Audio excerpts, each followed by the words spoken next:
Bonjour à tous, merci d'être avec nous sur France 3 Occitanie. Il est 10h45, c'est donc l'heure d'Ensemble c'est mieux. Venez que je vous présente tous les invités du jour. Et je vais vous dire, il y aura du monde aujourd'hui, ne serait-ce que pour l'invité coup de cœur. La personne invitée coup de cœur est Aurélie. Bonjour Aurélie. Bonjour. Bienvenue. Merci. À côté, le papa. Bonjour Bernard. Bonjour. Bienvenue. Et Gaston Mercier, qu'on ne présente plus dans la région. Bonjour. Merci d'être là tous les trois. Vous allez intervenir à propos de votre parcours. Vous vous battez contre une belle injustice qui a eu lieu à votre adolescence et vous êtes une force de la nature. Est-ce qu'on peut juste peut-être donner un petit croustillant à nos téléspectateurs dès le début ?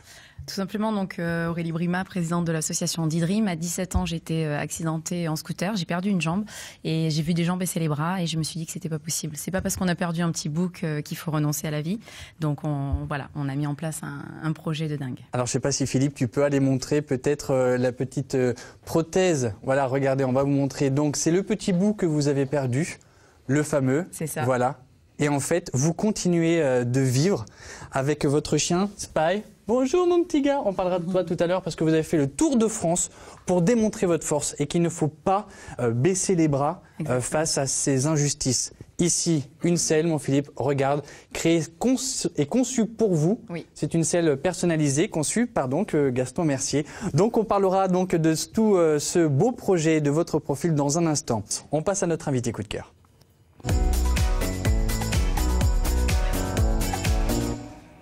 Parcours de femme incroyable, force de la nature, envie de se battre contre l'injustice. C'est un beau résumé, je trouve, de votre parcours, Aurélie. Aurélie Brima, vous êtes la fondatrice de l'association Didream. Vous êtes accompagnée par votre papa, Bernard, juste à côté de vous, et puis Gaston Mercier, bien sûr, grand cellier qu'on connaît. On vous avait déjà reçu sur ce plateau. On est content de vous recevoir tous les trois. Et on va parler de ce beau parcours qui est le vôtre, Aurélie, avec... on va mettre tout de suite les pieds dans le plat, j'allais le dire, avec cet accident qui a été un tournant dans votre vie. Oui. Tout à fait. À 17 ans, donc le monde s'effondre parce que je venais d'être championne de France d'équitation, championne régionale de danse, et là, on se retrouve par terre sur le carreau, renversé par un gars, on ne saura jamais qui c'est. Et puis 1 mois et demi de réanimation, 16 opérations. Et, ah oui. Oui, 16 opérations. Et puis, on voit des gens baisser les bras, des gens renoncer. Et c'est le sport, moi, qui m'a sauvée. Le mental de sportif, j'ai dit, ça va être une épreuve de plus et il va falloir triompher, il va falloir sortir de là, quoi. Parce que vous étiez donc championne d'équitation, championne de danse. J'imagine qu'à ce moment-là, tout s'écroule, on n'a plus de force, on se dit, mon Dieu, qu'est-ce que je vais faire ? On n'est plus rien. On n'est plus rien. Et puis l'entourage aussi, c'est compliqué. Le petit copain s'en va, les amis aussi. À 17 ans, c'est pas agréable de venir voir quelqu'un en réanimation. C'est sûr. On ne sait pas s'il va s'en sortir. Donc c'est un peu compliqué. Pour moi, ça a été plus compliqué la réaction des gens et de l'entourage que réellement ce qui m'est arrivé. Moi, je me suis dit, allez hop, c'est une épreuve de plus. Je prépare une nouvelle compète comme quand je faisais avec mon cheval. Rien que déjà ça, à 17 ans. Déjà, je pense, une bonne définition du caractère d'Aurélie et de votre personnalité. Et quel a été le déclic ? À quel moment vous vous êtes dit, non mais moi de toute façon, je me laisserai pas abattre et je vais foncer, je vais tout faire ? Parce que, est-ce que vous connaissiez toutes les solutions qu'on va évoquer dans quelques instants ? Pas du tout. Pas du tout. Au début, on est parti sur des bricolages, en fait. C'est pour ça que j'ai eu la chance d'avoir quand même l'entourage proche. Et c'est cet entourage proche, moi, qui m'a donné envie de me battre. Parce que je voyais pas mal de gens hospitalisés qui n'avaient pas la chance d'avoir le papa, la maman et les proches, en fait, qui donnent le carburant. Et quand moi, j'avais envie de baisser les bras, je me disais non. Ils ont été tellement malheureux de me voir comme ça que juste pour pas les voir encore plus malheureux, je dois me battre. J'ai foncé. Ouais. Est-ce que la prothèse donc, que vous portez a tout de suite été la solution envisagée ? Pas du tout, pas du tout. Au départ, on est parti sur des prothèses basiques. Et puis là, j'ai la chance d'avoir des prothésistes en or qui se sont penchés sur la question pour me rendre le quotidien tellement plus simple à partir des bricolages de Papou. De Papou. De Papou. Voilà, donc on a amené les bricolages du Papou aux prothésistes et j'ai dit, est-ce que tu peux me faire quelque chose comme ça ? Et on essaye justement de faire bouger les choses et que ça puisse rendre service à d'autres personnes dans la même situation. On voit des images de rééducation qui n'ont pas dû être simples à ce moment-là. Ça a duré combien de temps ? À chaque opération, plusieurs mois de rééducation. Oui, c'est ça. La première fois, ça a été 1 année complète. Et puis à chaque fois que je suis réhospitalisée, ça peut aller de 2 à 6, 8 mois de rééducation. Je sens que Papou est intimidé et surtout très ému de cette histoire, alors qu'il y a maintenant quelques années, mais ce sera ineffaçable de toute façon. Il y a des choses qui restent intactes. Et oui. Et donc, vous vous êtes battu, vous avez créé Andy Dream. Oui. Parlons maintenant, on a parlé du contexte, on va parler maintenant de tous les effets positifs et de ce combat que vous menez tout au long de votre vie et quotidiennement. Et ce combat, justement, vous le valorisez avec Andy Dream, une association que vous avez créée. Dans quel but ? Le but, alors plusieurs objectifs, mais le principal, c'est d'aller à la rencontre des patients dans les centres de rééducation. Donc j'y ai passé pas mal de mois, donc je me sens un peu comme à la maison quand j'y retourne. Et justement, dire aux patients, regarde, j'ai vécu la même chose que toi, j'ai été au fond du trou comme toi, et regarde aujourd'hui, je vis à fond. Et même s'il y a encore des opérations à venir, entre deux, je me saisis de chaque seconde pour prendre tous les bons petits moments. Et on les cultive en fait. Et on essaye de vite parler du projet avec le patient pour qu'il trouve quelque chose et qu'il s'y raccroche.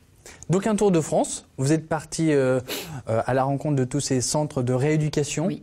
de personnes qui peut-être perdent leur motivation pour montrer la vôtre. Oui. Et c'est là que vous avez fait appel à Gaston Mercier. Alors Gaston Mercier, un tour de France à cheval, parce que, avant Gaston, pardonnez-moi, mais on va contextualiser ce tour de France. Vous êtes parti à cheval. C'est ça, à cheval. C'est Pendant dingue. plusieurs mois, depuis le 30 mars. Personne ici, personne, ni dans les couloirs de France 3, et rien du tout, personne ne le ferait. Je pense. Eh oui. Tous mes amis, en tout cas, m'ont dit confirme. qu'ils ne le feraient pas, qu'il fallait être complètement barré. Voilà. Vous êtes parti d'où? On est parti d'Aix-en-Provence, 30 mars. Vous êtes arrivé où? Au Sainte-Marie-de-la-Mer, C'était avant-hier. C'est ça, c'est ça. Et donc à cheval, tout un parcours. Comment on organise ce Tour de France? Ça fait 5 ans qu'on a le projet dans la tête. C'est ça. Ça fait 2 ans que c'est au quotidien. C'est une organisation, une logistique de dingue avec tous les bénévoles, 2 ensembles de véhicules de 11 mètres. Parce que quand on débarque chez les gens qu'on ne connaît pas et qui nous accueillent comme ça, on est 4. On a tout le temps 2 bénévoles, 2 chevaux, un chien. On n'arrive pas à la légère. Et les gens qui nous ouvrent leurs portes comme ça, enfin, c'est juste dingue. C'est juste dingue. Et vous avez eu besoin de nombreux soutiens, de papa, papou, qui vous accompagnait. Pourquoi vous avez accepté d'accompagner votre fille? On a toujours été ensemble. Depuis le début, on a toujours fait des randonnées tous les deux. Et puis un jour, elle a dit, pourquoi pas faire ça? Et on a fait le Tour de France parce que c'était quand même pas simple de pouvoir faire ça avec ce qu'elle avait au niveau de la santé. Voilà, parce qu'il y a encore des opérations à venir. Et elle a été suivie dans les centres de rééducation parce qu'il fallait en même temps qu'elle soit soignée. Mais ensemble, on n'a peur de rien. On laisse pas les bras. D'ailleurs, vous le disiez, le titre de l'émission correspond bien à votre énergie. Il n'y aurait pas eu cette aventure-là. Il n'y aurait pas eu cette aventure-là s'il n'y avait pas eu toute cette solidarité sur tout le territoire français. Ça, c'est sûr. Des gens qui vous ont accueillis parce que vous dormiez où? Chez des cavaliers qui nous ont ouvert leurs portes. Donc, il y a eu toute une préparation en amont pour trouver les hébergements. Voilà. Et chaque soir, on arrivait chez des gens qu'on ne connaissait pas. On a même été chez des gens qu'on n'a même pas vus. On est arrivé chez eux. Ils nous ont laissé leur maison. Ils nous ont laissé leur maison, ils n'étaient même pas là. Tout était ouvert, prêt. C'est dingue. Et on les a jamais vus. On a laissé un petit mot, on a laissé les goodies de l'association, mais on n'a même pas pu les voir, leur dire merci en direct. Et là, on se pose la question, est-ce que nous, on aurait fait pareil? Est-ce qu'on Eh oui, c'est ça. Donc il y a beaucoup de solidarité et ça fait du bien. C'est ce que j'allais vous dire. On essaye, nous, depuis le mois de janvier, de parler de solidarité en Occitanie, etc. Mais vous l'avez constaté sur le terrain. Je peux vous dire qu'il y en a encore beaucoup. Vraiment. Et ça fait chaud au cœur. Là, pour l'arrivée au Sainte-Marie-de-la-Mer, il y avait des gens de toute la France. Des gens qui ont fait 10 heures de route et toutes les régions de France étaient représentées sur la place de la mairie, quoi. Bon, alors justement, Gaston, je vous garde encore un tout petit peu au chaud. Puisque vous me parlez de votre arrivée, on a récupéré justement le sujet qui a été fait par nos confrères Claire Lacroix et Xavier Skoufenecker sur votre arrivée avec les gens qui témoignent également. Regardons. Pour Aurélie, cette arrivée au Sainte-Marie-de-la-Mer marque la fin d'un parcours chevaleresque. Sous le soleil de Camargue, un bouquet de saladelles accroché à la selle, la fleur des gardiens, la jeune femme achève son tour de France à cheval sous les applaudissements d'un public conquis par son courage. C'est hyper touchant et je pense que c'est une belle leçon de vie. Il faut avoir un grand moral pour pouvoir faire ça. Et puis le soutien de tout le monde, c'est déjà bien. Et puis à Chapuis. Amputée d'une jambe il y a 17 ans suite à un accident de scooter provoqué par un chauffard, Aurélie est partie 5 mois. Elle s'est rendue dans une trentaine de centres de rééducation, toujours à cheval, toujours avec son chien. Son père était à ses côtés. La jeune femme a été frappée par l'accueil qu'elle a reçu. C'est pas seule que je suis allée porter un message d'espoir, c'est grâce à toutes les personnes qui nous ont accueillis, toutes les personnes qui nous ont soignés, toutes les personnes qui nous ont offert du matériel pour les animaux, pour les chevaux. Il n'y aurait rien eu sans ça. Donc c'est vraiment, il existe encore et maintenant je le sais, beaucoup de solidarité. Et ça c'est, waouh, c'est une belle surprise. Pour accomplir ce projet, il y a eu la générosité de tous. Le choix des Saintes-Maries-de-la-Mer pour conclure le périple revient à Boubou, sa monture. Ce pur Camargue lui a été prêté par un éleveur du coin. Il va donc retrouver son propriétaire. Quant à Aurélie, elle serait déjà partante pour d'autres projets. On en reparlera d'ailleurs dans un instant. On a vu Spy durant ce reportage. C'est votre chien qui est ici à vos pieds également, tout sage et tout mignon. On l'a vu durant votre interview. Juste un message quand même, Gaston, puisque vous êtes le partenaire. Vous vous êtes engagé auprès d'Aurélie pour lui créer la selle que vous avez emmenée sur le plateau. Pourquoi cet engagement? Aurélie est venue nous voir à la sellerie pour nous faire part de son projet. Et vous l'avez dit tout à l'heure, Aurélie, c'est l'enthousiasme fait femme.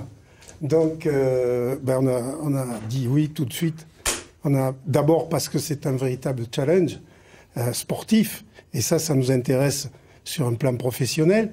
Et puis, on est quand même spécialiste de la selle sur mesure. Et là, la mesure avait du sens, complètement.